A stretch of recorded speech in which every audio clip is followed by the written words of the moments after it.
many of you believe that there's joy in the house of the Lord today? Amen? There's joy in the house of the Lord today because of what God has done in our lives. Amen? So come on, church, let's sing this song. Let's clap our hands. You may dance for the Lord.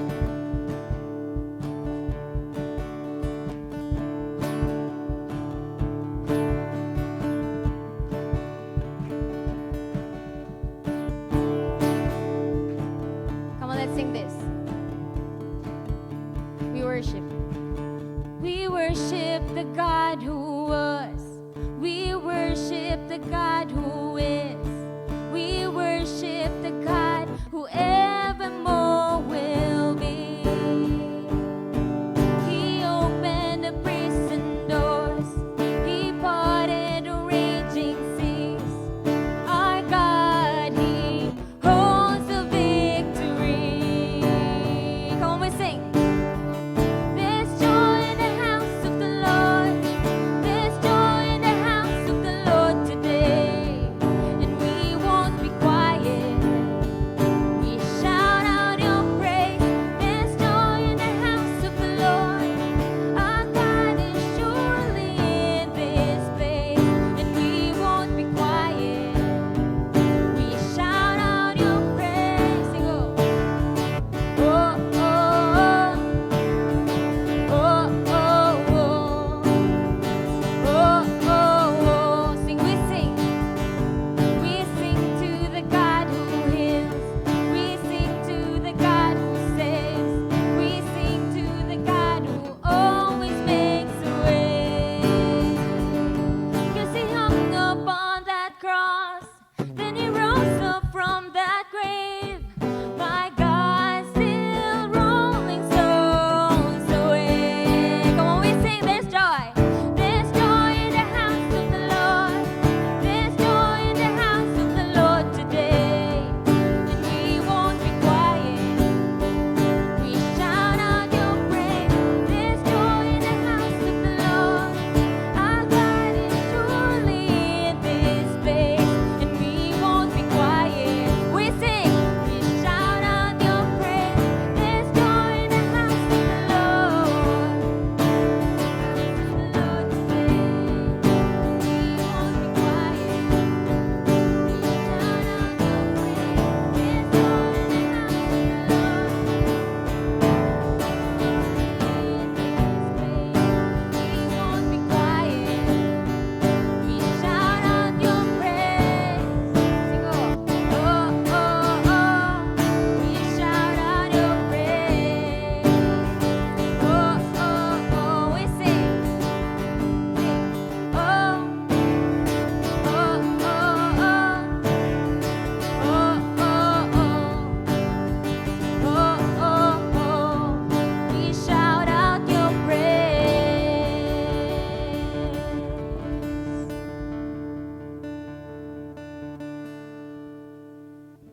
Sige, let's come before the presence of the Lord. Yes, indeed, Lord, prayer is really important, God, in our spiritual life, Lord. And God, today, help us, God, to learn new things, oh God, about prayer. I pray, Lord, that our prayer lives, God, will really be ignited, will really be intimate, and all the more, I pray that our spiritual lives, God, will be all the more be on fire, Lord God, for you. Help us, God, to be like disciples of Jesus, oh God. And Lord, may you guide us today, give us wisdom.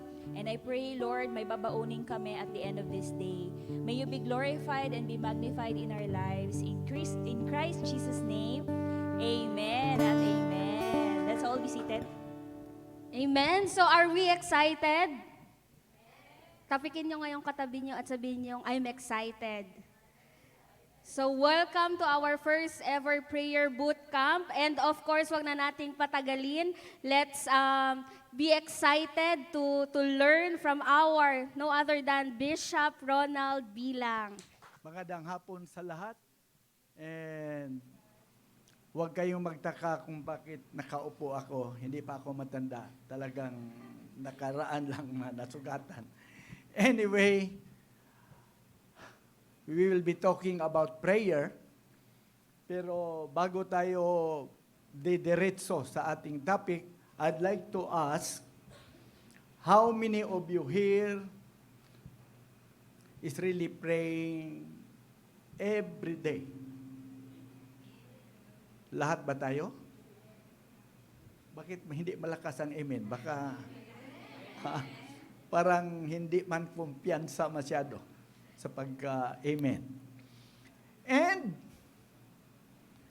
gusto ko ring malaman, sino dito ang nagpipray? Ayun, kailangan itaas ang kamay. Ng 30 minutes below. Itaas ang kamay, 30 minutes below. Buong araw, 30 minutes below.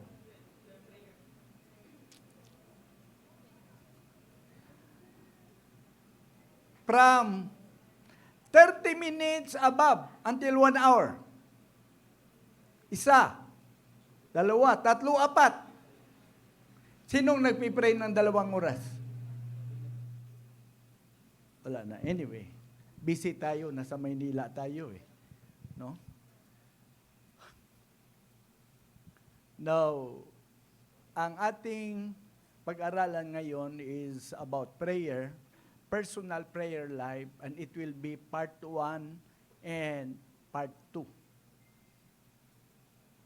Sa part 2, doon ko ituro na pwede tayo magpipray ng 3 to 4 hours, araw-araw. Pwede ba yon? Anyway, doon tayo patungo. Now, ang personal prayer life part 1, mahigit 1 oras. When I taught in Zamboanga, it took around 4 hours and a half. Pagdating sa Artilim, with all of the pastors over there, naging 4 hours. Pero dito, gagawin lang nating 3 hours. Amen. Parang excited kayo dahil 3 hours na lang. Anyway, we would like to read, all of us, ang introduction. Andyan. Okay? The issue. Go.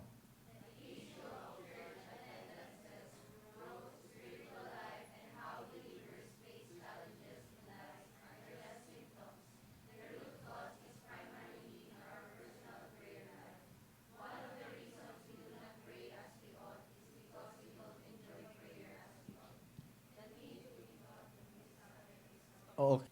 Do we agree na ang lahat ng problema nag-i-start sa ating personal prayer life? How we face challenges in life? Alam natin, pag ang isang tao ay prayerful, iba, pag may problema, iba ang kanyang pag-deal sa mga taong hindi prayerful. Ang problema sa church, hindi dahil sa pastor or sa leader. It is all because of our personal prayer life. Hindi ako na ang isang tao nagpipray ng 2 hours a day. Pagdating ng prayer meeting, hindi nakikita. Hello. Pagdating ng Sunday worship, hindi pumupunta. Nakaka-confuse yan. That's why, I would say, walang magpipray ng 2 hours at hindi nakikita sa small groups. Nakakahiya sa Panginoon. Maybe you are doing the wrong prayer if that is your attitude. That's why ulitin ko, ang lahat ng personal problem, ang lahat ng problema sa churches, kung saan patungo ang churches hindi mangyayari, Hindi dahil walang time. Hindi sa lahat ng mga reasons. It is just simply because of our personal prayer life. And that's why ito ang sinabi ni Charles Spurgeon. I would rather teach 1 man to pray than 10 man to preach. Yun ang sinabi ni Charles Spurgeon. Ano siya? The Prince of Preacher ito. Pero nakita niya kung paano kaimportante ang prayer compared sa preaching. Si D.L. Moody, sinasabi ko ito as a challenge to us. 4 years lang nakapag-aral. That was during the 1800, kung sa atin ngayon grade 4 lang. Pero naging great evangelist. Ito rin ang sinabi niya. I would rather be able to pray than to be a great preacher. Jesus never taught his disciples how to preach, but only how to pray. Importante ba ang prayer? Ito ang sinabi ni Jesus. Hindi niya sinabi, my house will be called a house of preaching or a house of singing. My house is called a house of prayer. Can you imagine that? Sinabi ni Jesus, my house is called a house of prayer.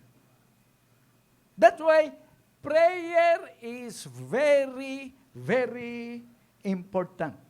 And that's why we need to go to the basic and talk about prayer.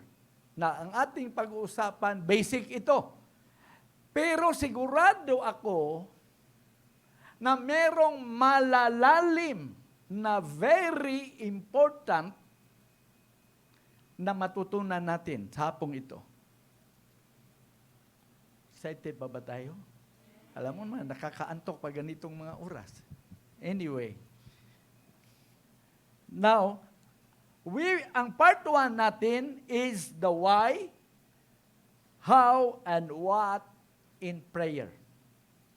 The why, how, and what in prayer. Why is prayer important?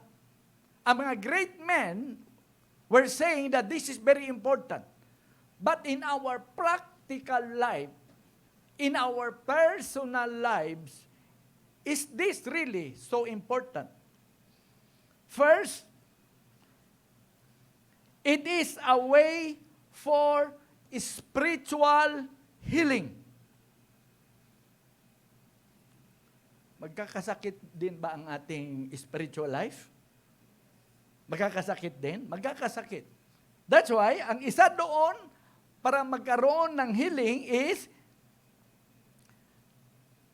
ang sakit na I would like to pinpoint is lack of appetite for God and the things of God.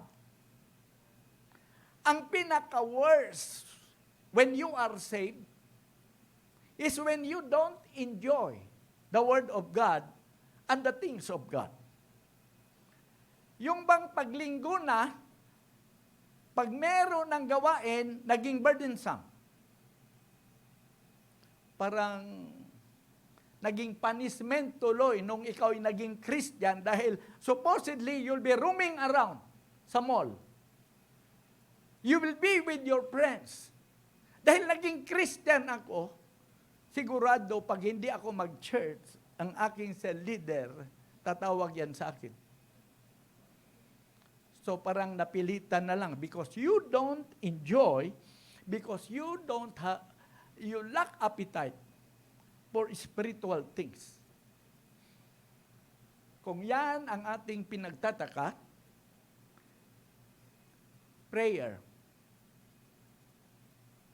is the only antidote or one of the antidotes that's very important.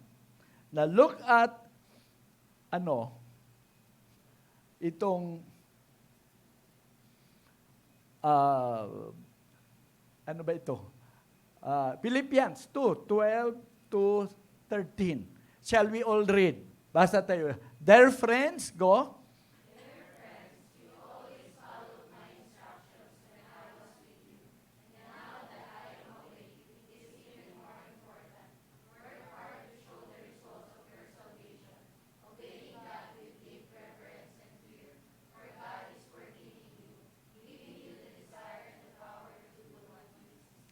Okay. Ano daw? Work out your own salvation. I would like to make it clear. Probably you knew it. I would like just to repeat. We are not to work for our salvation because we are already saved. Amen? We are just to work out. Mag-bodybuilding. It does not mean na wala pa tayong body. Nag-work out tayo. And one of the workouts na very important is prayer. Do you agree with me? Yan ang pinaka-importante pag ikaw ay nag-workout. You can do some spiritual things. You can go to church. You can fellowship with your small group. But if you are prayerless, you will not last long. You'll be struggling. You will have no appetite. And the most important, dahil ito ang sinabi ng Panginoon, for it is He working in you, giving you the desire to do or to, ano ba yung pagka-translate? Giving you the desire and the power to do what pleases Him. Yung spiritual appetite, yung spiritual things, anything that we will do to please God, is God putting that desire in us. Hindi dahil iba ka at talagang mas committed ka. It is God, ang Diyos ang naglalagay. Pero kailangan merong pag-work out. And the number one workout is prayer.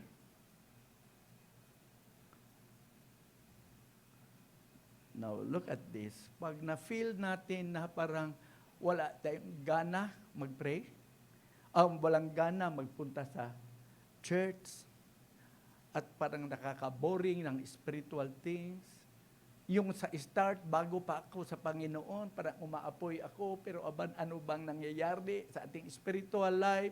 Sino naka-experience ng ganyan? Experience tayo ng ganyan? Natural. Na-experience natin yan. You have to trace back. It's in your prayer life. We have to trace back. Maaring wala kang ganang mag-pray.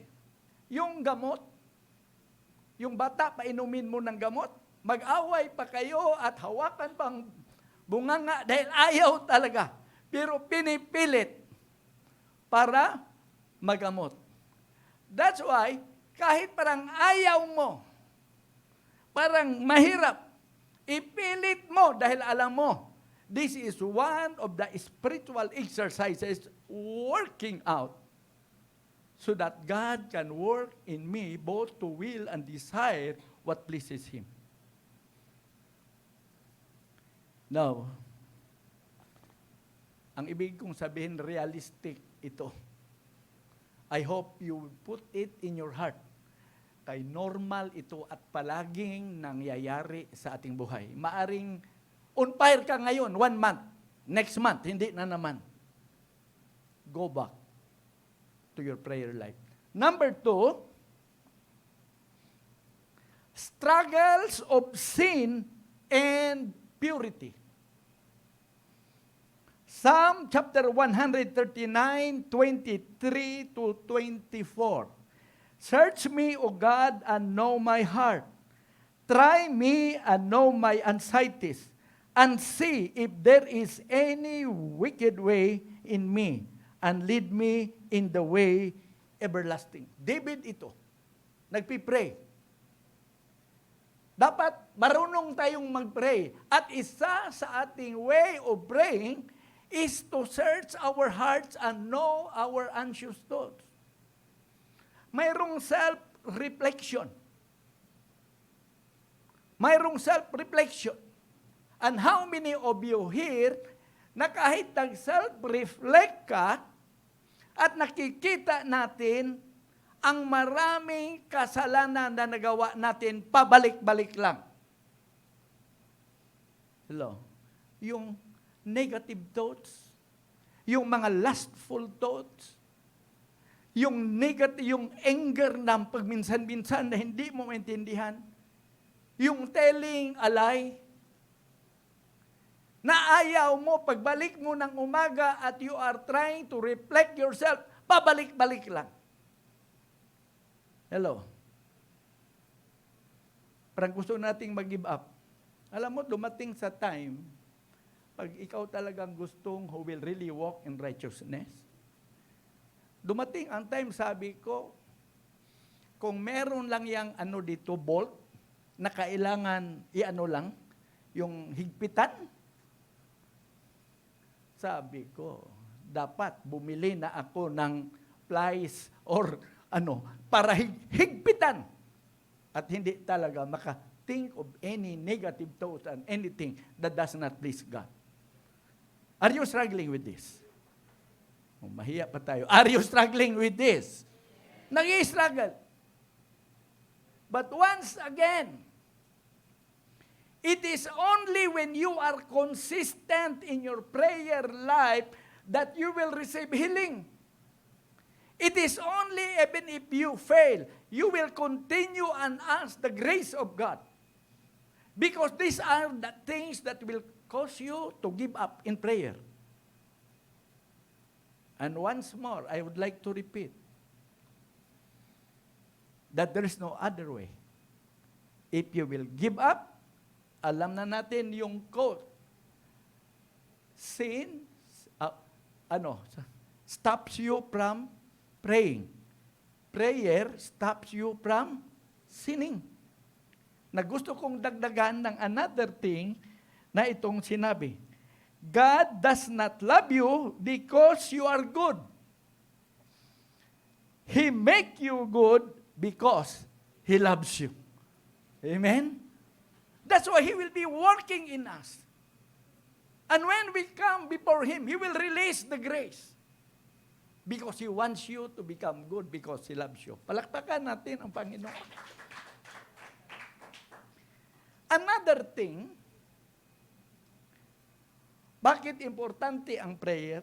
It is a way to receive guidance.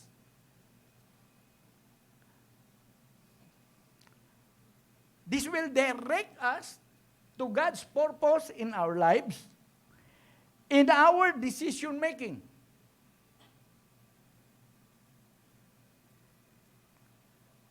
John chapter 5 verse 19, when Jesus answered and said to them, most assuredly I say to you, the Son can do nothing of himself, but what he sees the Father do, for whatever he does, the Son also does in like manner. Psalm 25:4, show me the right path, O Lord, point out the road for me to follow. It is in prayer. That's why si Jesus is the best example of prayer. Early in the morning, tulog pa ang mga disciples. Pagkagabi, with all the busy work, He will always spend time because He want to make sure that what He is doing is what the Father is doing. And it is in prayer when we ask God to guide us and to lead us. It is in prayer where you will hear God directing you. That's why marami tayong palpak sa buhay. Maraming negosyo bumalpak. Maraming mga taong nag-abroad at nagsisisi. Maraming galing sa Zamboanga pumunta sa Cebu, pumunta sa Maynila. Ang nangyayari, nag-end up ng malaking problema. And the worst thing is, they are those who were very active in the church noon. I could not believe. Alam mo yan, kung wala ka ng impluensya sa Panginoon, ang nakaka-impluensya yung mga nasa mundo. Sila ang bigbibigay ng direction sa buhay. You will end up that your life will be a miss. Naintindihan natin? Number 4, I will only give 4 to convince you to really pray in your personal prayer life and to be serious. It is a way to become intimate with God. Maging close tayo sa Panginoon.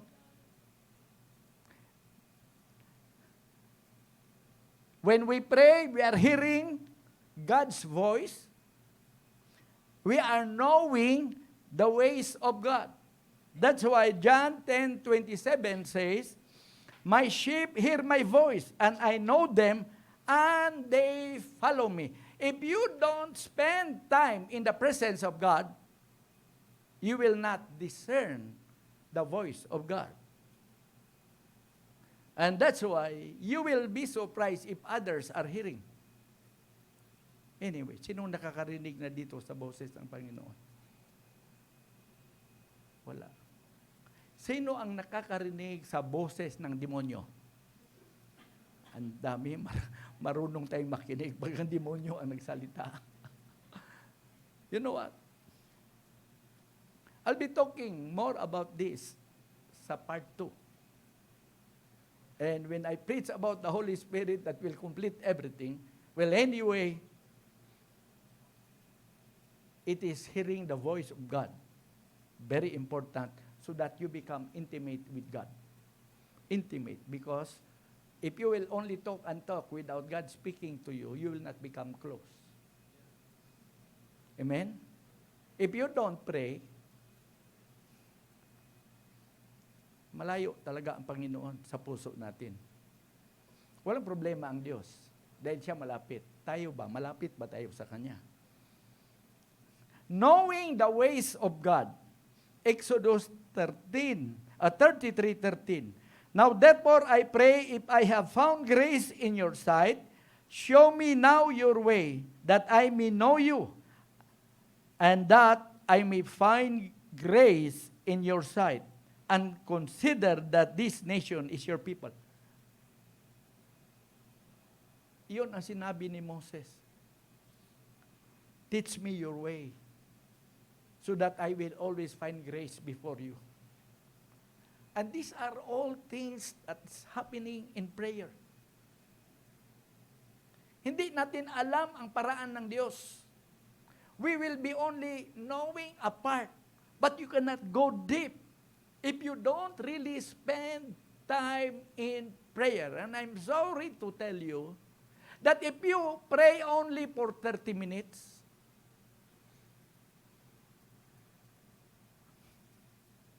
parang naghihilamos lang tayo dyan o naliligo. You cannot really know so much about God. Di ba pag magsama tayo sa ating boyfriend o girlfriend, dahil mag-aasawa kayo, dapat kilalanin mo muna kung sino yung aasawahin mo. 2 oras kulang. 3 oras. Akala natin, 1 oras pa lang. Wala mga boyfriend siguro ito at girlfriend. Ha? Makalimutan. Parang ayaw natin mag-move ang sun. Kulang ang time. Pag nag-asawa ka na, ang wife ko kahit saan, masyadong marami at maingay. Pero pag sinabi niyang, Uwi na tayo. Alam ko yon, boses ng wife ko. Bakit? Dahil very intimate. Amen ba? Maraming boses tayo naririnig. Maririnig natin ang sariling boses natin. Ang boses sa mundo, ang boses ng demonyo. Pero kung intimate ka sa Panginoon, alam mo, boses yan ng Panginoon. Gusto ba natin yon? That's why we will continue because this is very, very important. Okay. Ito ang sinabi, prayer, nandyan? Okay. Prayer is one of the humblest posture a man can take. Then the opposite is true prayerlessness is pridefulness. Pag hindi tayo nagpipray, at kung yung prayer natin complacer lang para sasabihin nakapag-pray, yan ay malaking pagyayabang sa Panginoon. Now, ang question ko ngayon, kumbinsido ba tayo importante ang prayer? Para makakontinue tayo. I talk about the why, and this time, it's how. It is in the how. How should we pray? Tinuro ito sa ating tinatawag na ladderized. By having a two-way communication. We speak, God spoke to us. Or God speaks to us. Yun ang sinasabi ng Matthew 7:7 and Isaiah chapter 50 verse 4. And I don't need to read because I am just proving that we talk to God and God talk to us. It's a two-way communication. God speaks primarily through the Logos or the written Word of God. Binabasa natin ang Word of God. That is where God speaks to us. But reading the Word of God without the Holy Spirit will make you a clever devil. Maring magaling ka sa Bible, pero ang tendencies, baka ay maging ikaw na si Jesus. Papalitan mo si Kibuloy.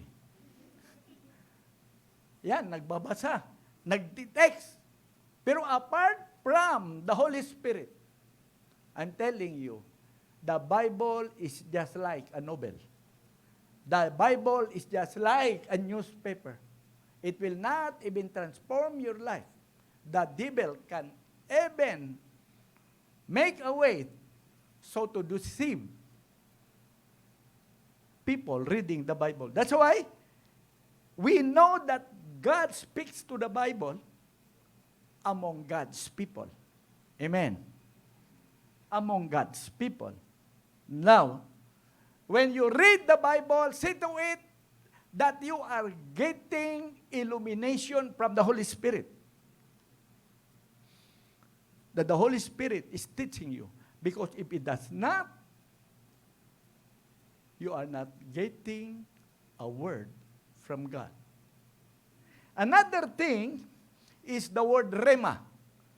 God's word in a specific time.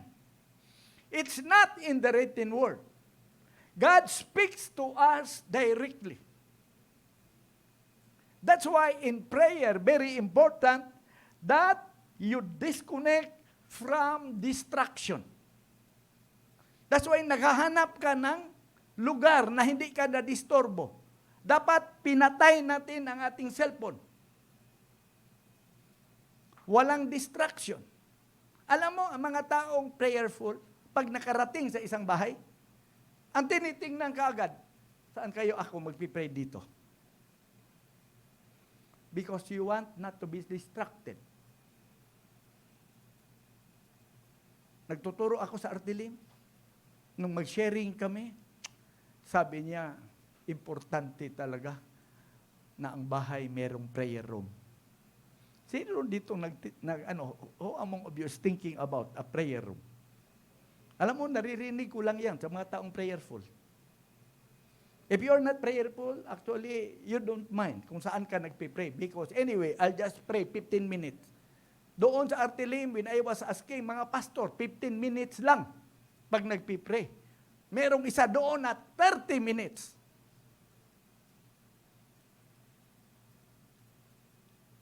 You don't need pray,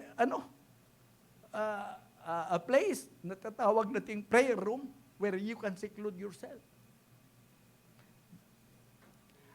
Another thing, because we need to hear the voice of God, we need to be silent so you can listen to the divine voice. There are times we go on speaking and talking and talking and talking. Pagkatapos, diretso tayo. We don't have time to pause and allow the Holy Spirit to speak to us. Well, anyway, I'll be teaching pagdating na sa part 2.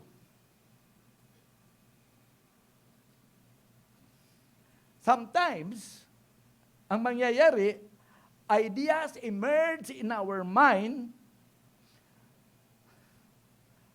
while we are praying.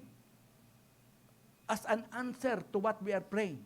Merong papasok sa mind natin ng mga ideas na bibigatan ka pero may papasok. And you were thinking that that is just my thinking. Because you don't know and you are not so expectant that the Holy Spirit will speak to you. Baka sabihin, akin lang yun. And that's why you cannot discern and you cannot know whether that voice is just for yourself or of the devil, or it is really of God. That's why mag-seclude, and you must be watchful because God speaks to us. Now, itong sinabi ni Frank Laubach, prayer at its highest is a two-way communication, and for me, the most important part is listening to God's replies. Are you hearing me? Now look, listen to me. Very important. I assure you, you will not enjoy prayer if you are not hearing God. Wala pa akong nakitang prayerful na hindi nakakinig sa Panginoon. If the Lord will speak, maaring pareho lang sasabihin ko sa iyo. Pero if you are getting it from God, it will really empower you. Mag-iba talaga ang strength and you don't understand unless if you have experienced what I'm talking about, you will agree with me. Anyway, sa Zamboanga, after I preach about prayer and about the Holy Spirit, pag nag-testimony, ang pinag-usapan kung ano ang sinasabi ng Panginoon. And while I'm listening, I am discerning whether that is just of the flesh or that is really of the Holy Spirit. And very powerful. Grabe ang nakita ko na I know that their spiritual, yung their senses is really very keen that they begin to hear God's word. Mag-iba ang iyong prayer life. I'm just telling you in advance. We will talk about that sa part 2. Though I will speak supposedly about the Holy Spirit and very important para hindi kayo antukin at mayroong kayong hihintayin. Amen. Palakpakan natin ang Panginoon. Again, what will cause a breakthrough is not just because God speaks through the Bible. It's not just because you will listen and there will be a silence, because if you're not hearing, what is that silence? Anyway, And that we will see as we go on. Now, another thing, we are talking on how to pray, is by praying in the Spirit. Ephesians 6:18, praying always with all prayer and supplication in the Spirit, being watchful to this end with all perseverance and supplication for all saints. Praying in the Spirit. Now listen to this. We all knew about this. Para sa mga bago, we are tripart, spirit, soul, and body. Now, our soul is to communicate to the soulless being. Our body is to engage with those being that has body. Our spirit is to connect with spiritual being. Are you following me? Now, because God is a spirit, our spirit will connect with God. It's not your soul. When I say soul, mind, will, and emotion. It is your spirit that connects to the Spirit of God. When we sin, that spirit was, actually we called it spiritual death. Pero when we say spiritual death, meaning to say, our spirit ceased to function that way. We cannot connect God anymore. It does not mean na totally namatay na. It ceased to exist. The spirit is still there, but it cannot connect God. Wait, that's the purpose. But it will still connect to spiritual being. That's why, when we are not saved, our spirit connects with the spirit of Satan, connect with the evil spirit.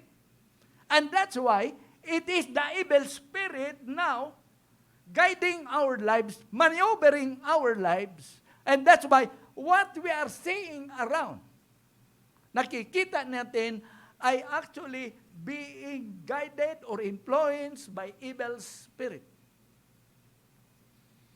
Naintindihan natin?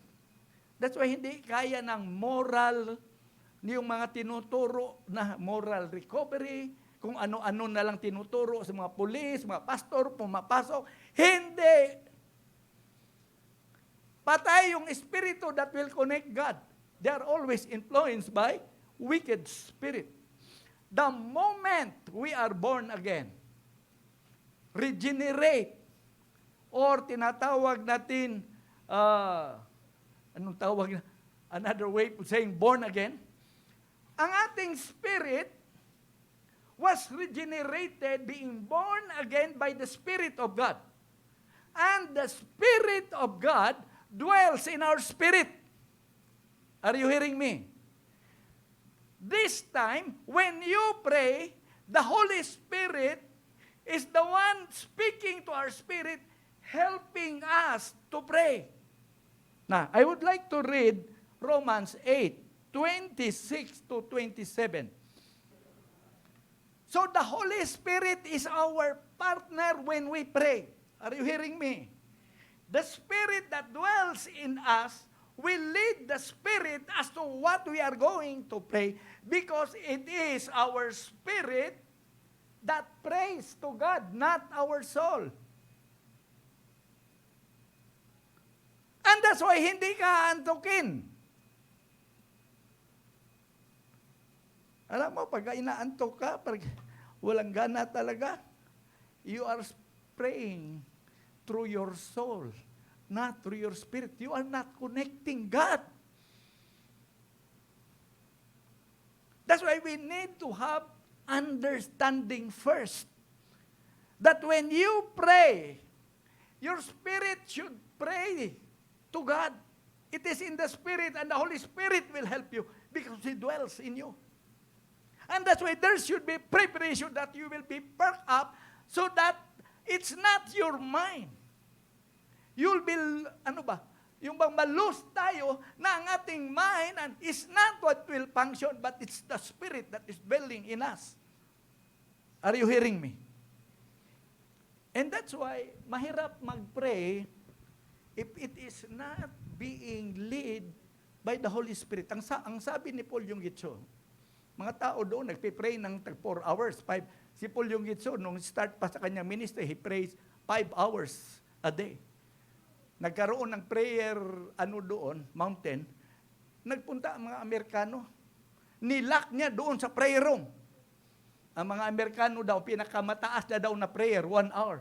Parang hindi na nila alam ang gagawin dahil na-board nun sa loob.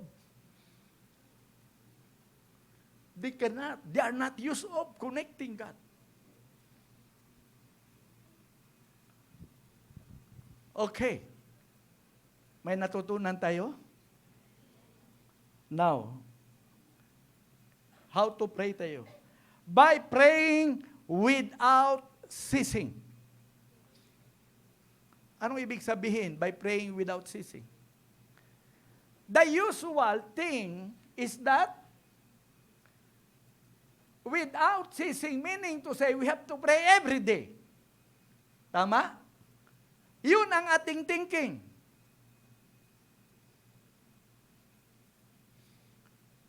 Prayer without ceasing is praying every moment. Is praying every moment. It is not praying every day because of your schedules. It is praying every moment. If you understand what I'm talking about, you will become so intimate with God that it would not be difficult for you to hear God. Now, what is that? Prayer. Praying every moment. Listen to this. It is the awareness of God's presence every moment. Wherever you are, may kausap kita, it's the awareness that God is with me. Lord, alam mo ang ginagawa ko?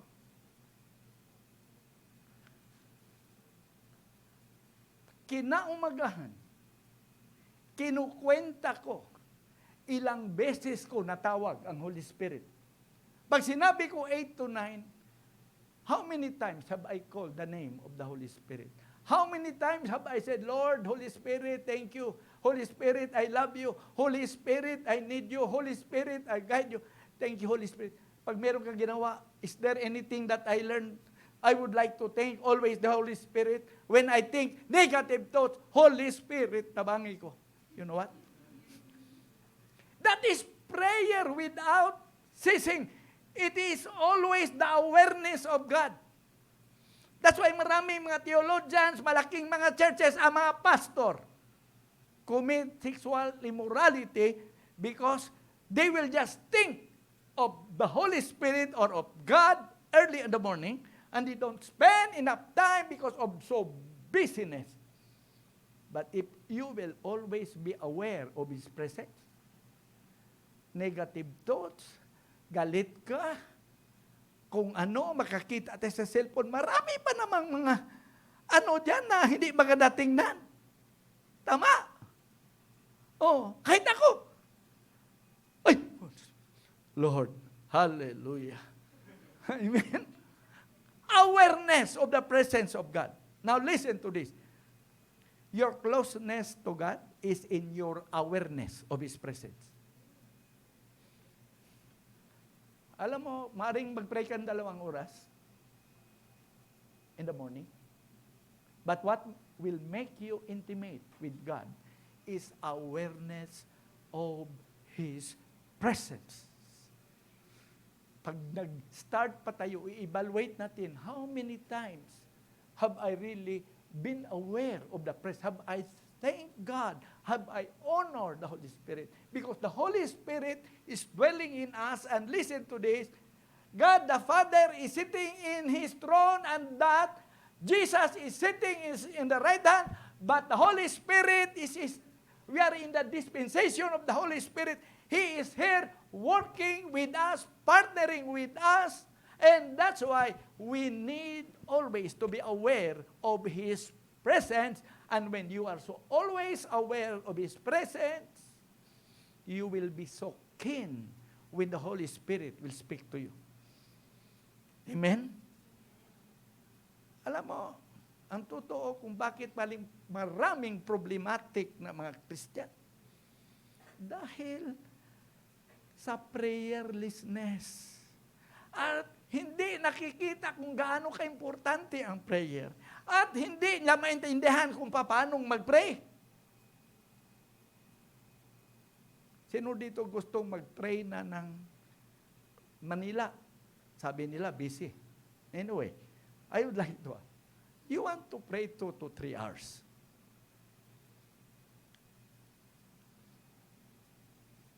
Anyway, every moment in your life, you have to be aware there's a continuous prayer. Anyway, now, that's how we pray. And I know there are lots of things over there that is new before you. Meron bang maraming bago? Meron ba? Wala? Okay. Baka hindi bago. Ngayon lang talaga nakarinig. Anyway, number 3. What are the ways God answer prayers? Yan. Kailangan maintindihan natin ito. Pag hindi mag-answer ang Panginoon at kakapoy siging pray, bakit pa ako mag-spend ng ganyan? We have to understand how. Number 1, indirect answer. Iba ang hinihingi, iba ang answer ng Panginoon. We should be aware how He moves. Pag hindi natin maintindihan na, we will be accusing that God is not answering. Philippians 4:6-7. Basa tayo lahat. Be anxious. Go.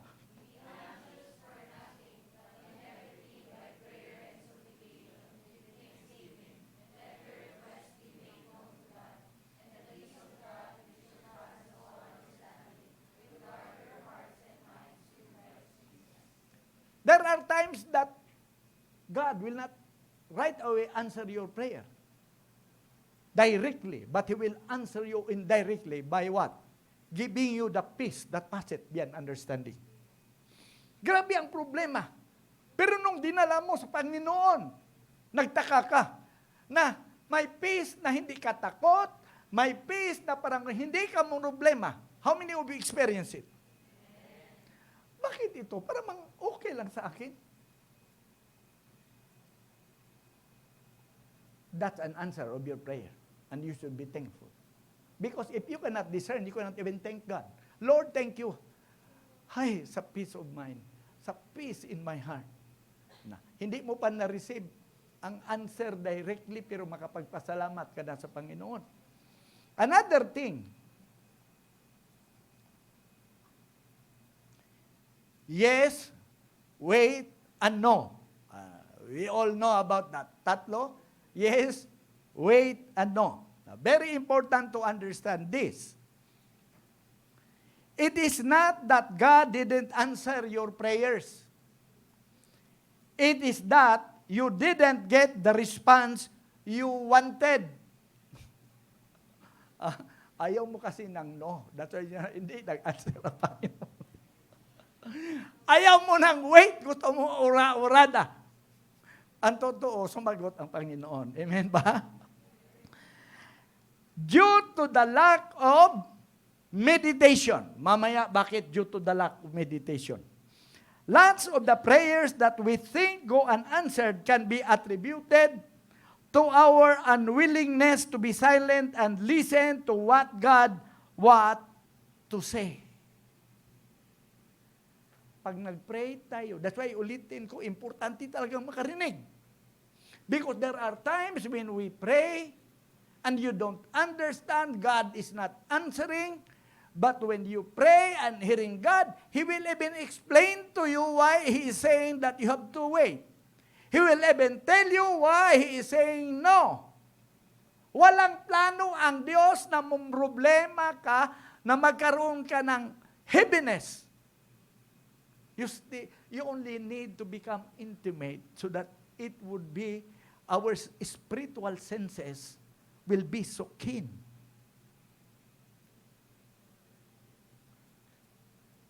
Another, mamaya i-wrap up ko para mas maintindihan.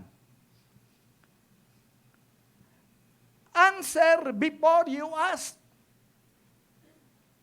Hindi mo pa hiningi, in-answer na ng Panginoon. Therefore, I say to you, whatever things you ask when you pray, believe that you receive them and you will have them.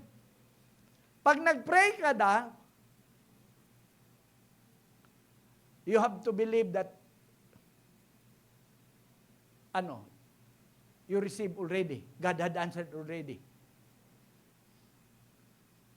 Mahirap yun. Ang totoo, tayo, habang humihingi tayo at the back of our mind, iwan ko kung matanggap ko ba. Are you with me? That's why yung tatay, sabi ni Jesus, if you can believe, nothing is impossible. Sabi nung tatay, I believe, but help me of my unbelief. I believe, pero at the back of my mind, I cannot believe na mahil ditong anak ko. I believe what I ask. But ang totoo at the back, I cannot believe. Mahirap na yon. Pero mas mahirap siguro na pag humingi ka, natanggap mo na. You believe that you receive it already. Mas mahirap yun. If we will understand that, listen to this, prayer is just a protocol. Pattern lang yan. Ang totoo, hindi mo pa sinabi. Believe that you already received. Are you with me? Ganun pala yan. Grabe naman. Hindi pa hinihingi, na-receive na. So bakit ko ba sasabihin? Protocol. Pattern lang yan. Because you cannot, they receive not because they ask not. Because that is part of the protocol.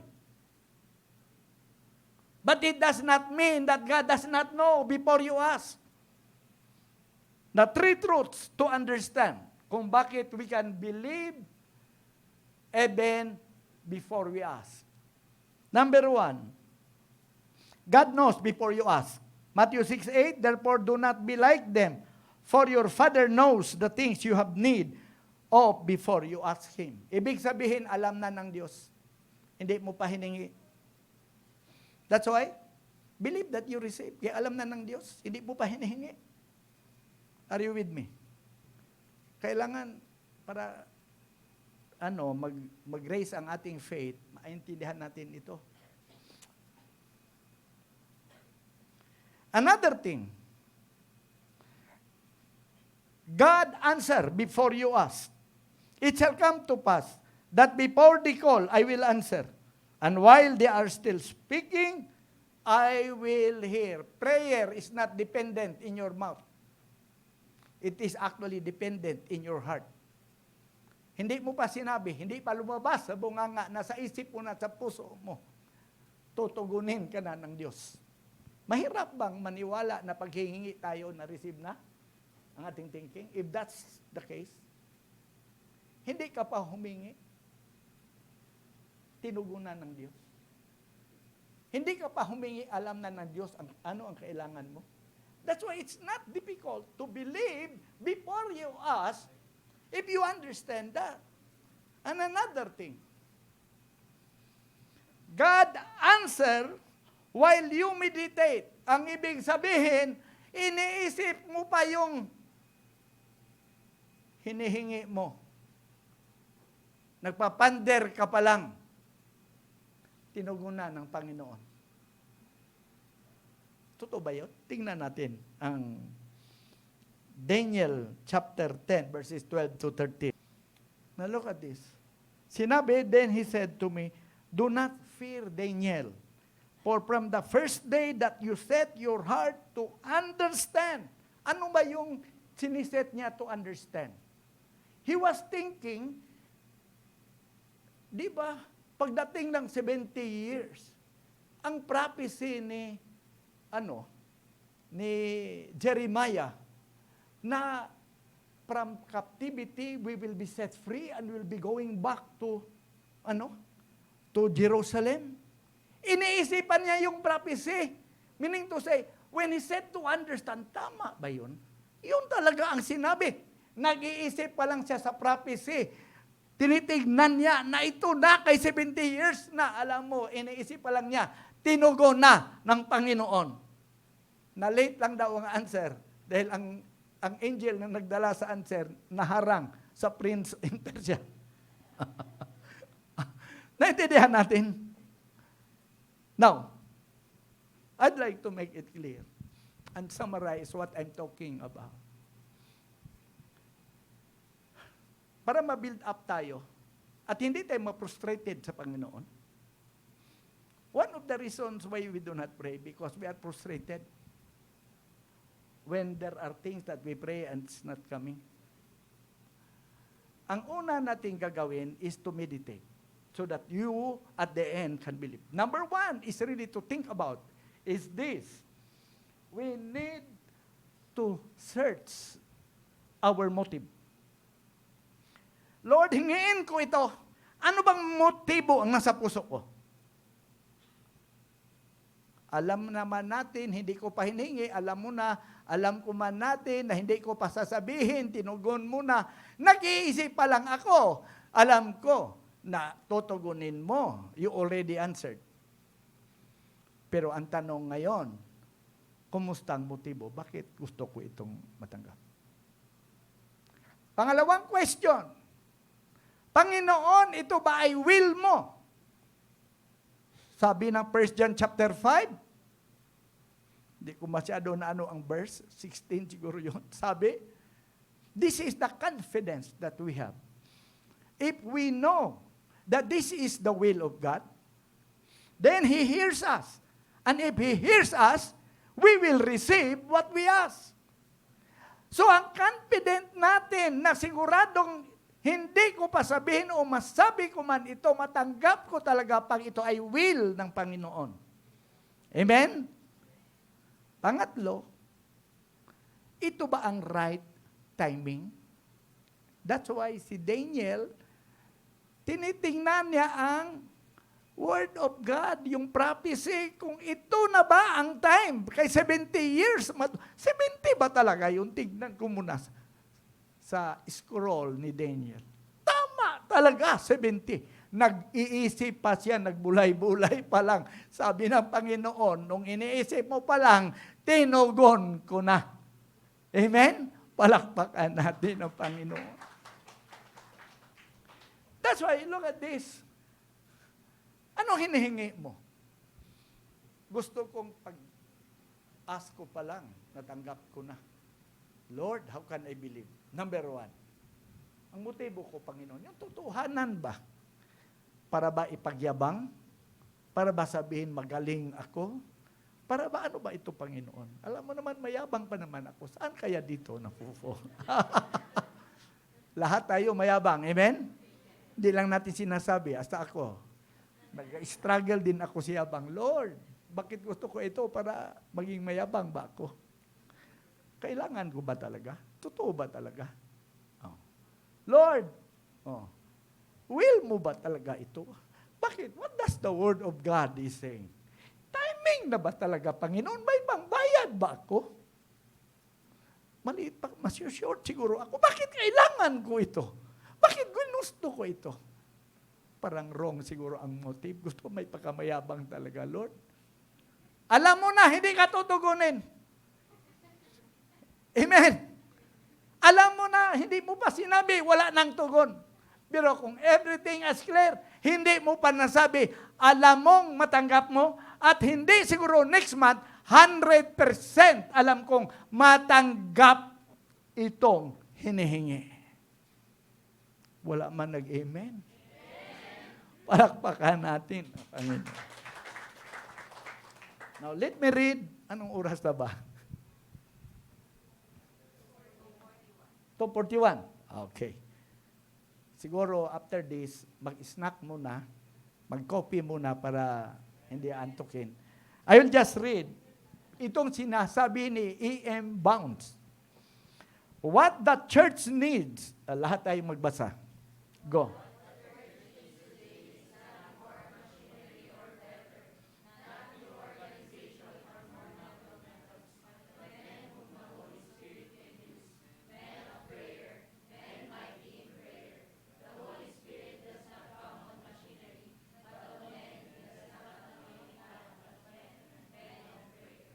Amen. That's why kailangan tayo maging prayerful. If you want to see this church talaga ma-experience ng breakthrough. If you want to have a breakthrough in your personal life, we need to be a man and a woman of prayer. Tapos na ating part 1, mamaya part 2. Ito nakaka-excite dahil I'll be teaching you how to pray 3 to 4 hours. Now, if you cannot do that because you don't have enough time, at least you will not be praying 30 minutes anymore. You'll be praying at least 1 hour and a half to 2 hours enjoying in the presence of God. So, this time, mag-break tayo para mag-coffee. Yan. We'll start again 3 o'clock.